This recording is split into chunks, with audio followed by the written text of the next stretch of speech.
Well, good morning from London this time.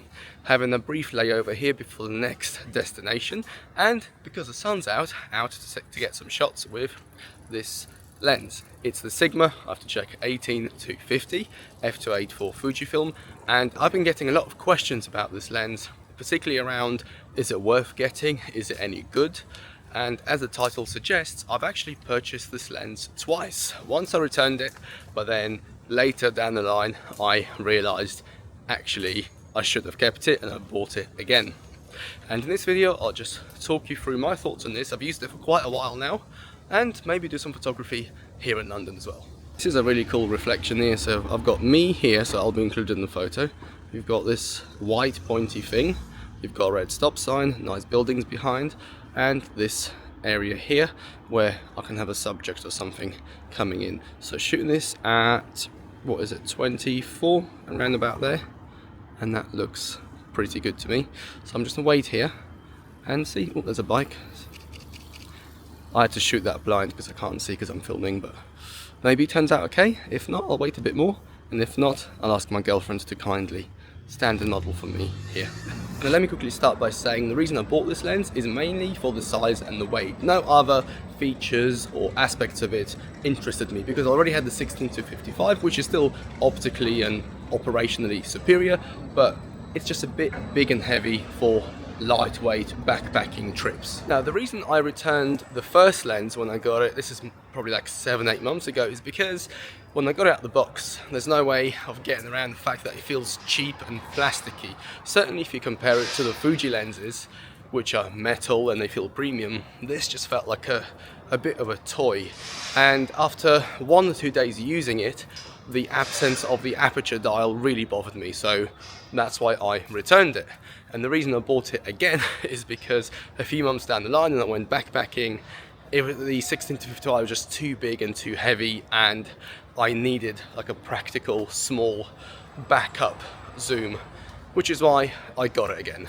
And now I've actually been using it for quite a while exclusively because I've sold my 16-55 a little while ago. So I found a pretty cool spot. You've got some nice colors over there, and you've got contrast with shadow here and highlights there. But if you turn this way, you have a nice reflection there as well, which adds another layer. So I'll be shooting this at 50mm, and it creates this kind of abstractish scene like that.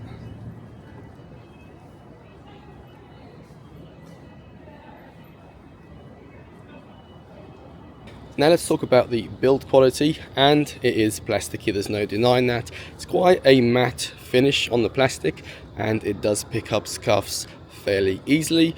At first, if you're coming from the Fuji lenses, it will feel a bit cheap, but after a while, to be honest, it's not bad at all. It's plasticky, but it does the job.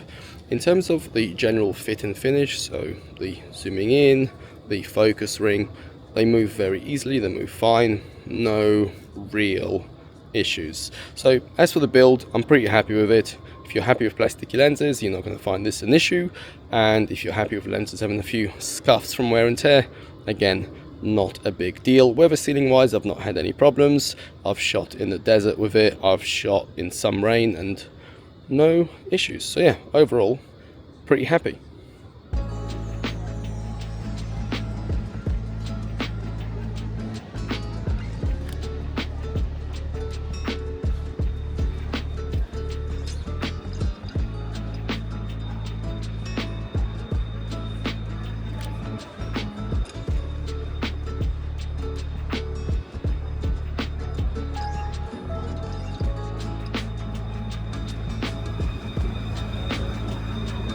Now let's talk about image quality, and I want to start with a disclaimer. I am not a pixel peeper, and when I edit my photos I use a ton of negative clarity and add grain, so any realistic gains in sharpness are gone. However, if I don't do any of those things and I take a closer look, the 18-50 is overall good. I would say it's similar to the 23 f2 Fuji and the f2 primes in general.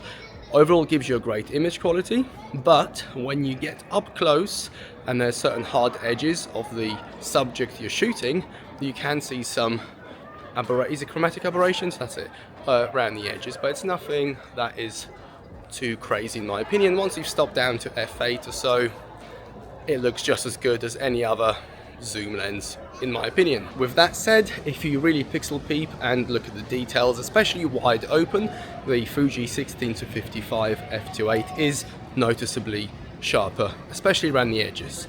But again, that's if you're zooming right in and studying images side by side. However, as you can see right now, I'm showing you a bunch of images taken with this lens over the last few months, and we can both agree that they look pretty good.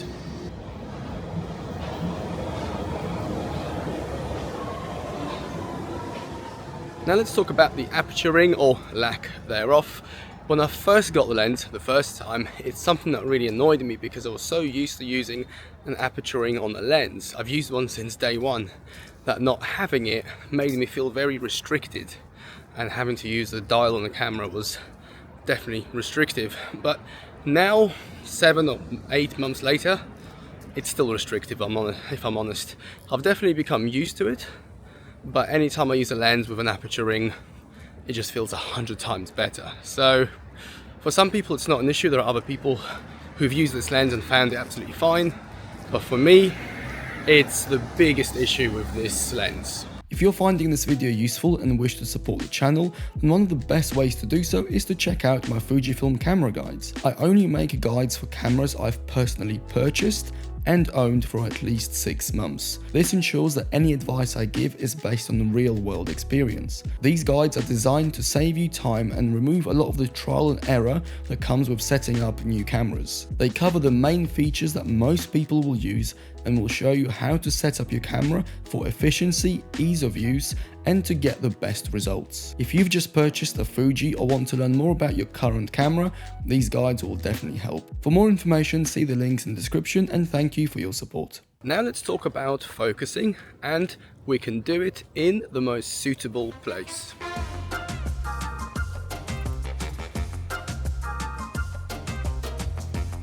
Alright, so what I'm going to do is take this nut, put it on the lens. The camera is switched on. I'm at about 18, and then on second.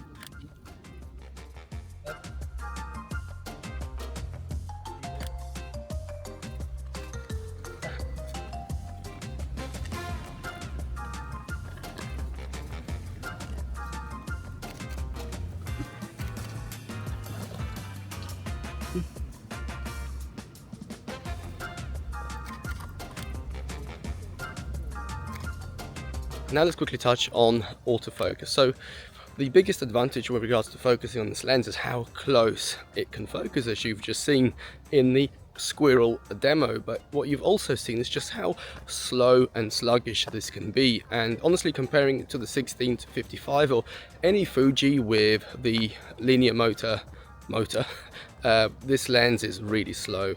And I think there's also a degree of disconnect because this is a third-party lens, so maybe the integration between the body and the lens isn't as good. Certainly I've noticed that using this and then going back to a Fuji lens, there is a difference, and I wouldn't recommend this for anything fast-paced.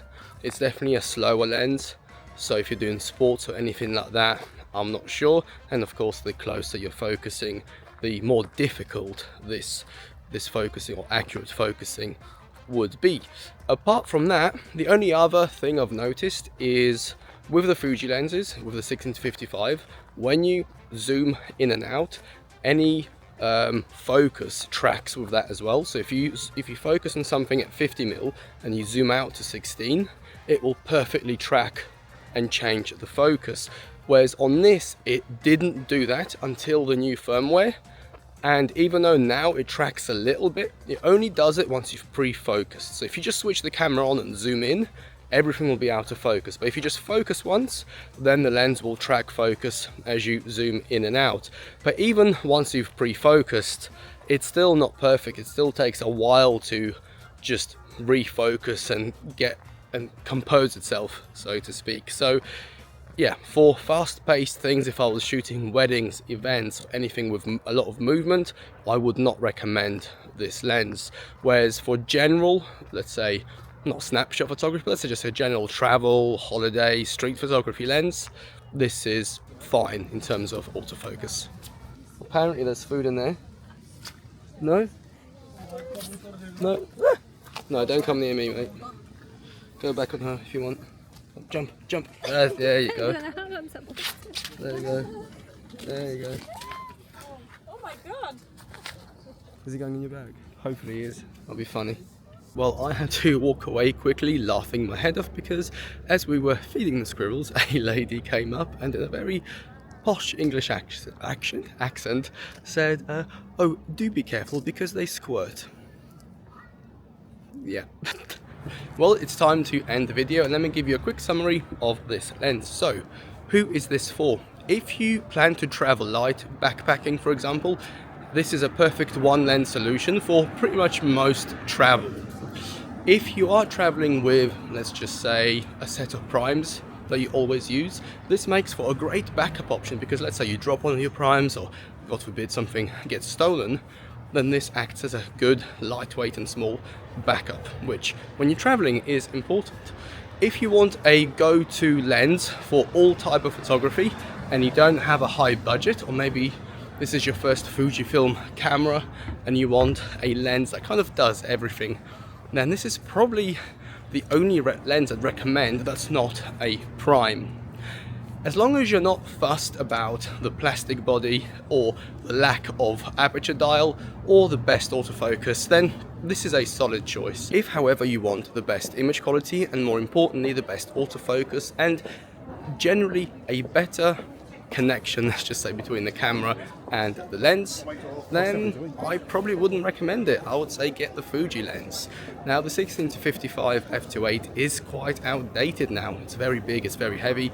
I suspect a new one is around the corner, but I'm just guessing, so I don't know, maybe you can wait until the end of the year or for a few more months and see if something comes, or just go straight for it.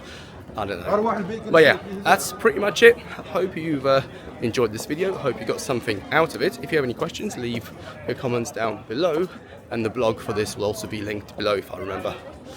Alright, thank you, and I'll speak to you soon. Bye bye.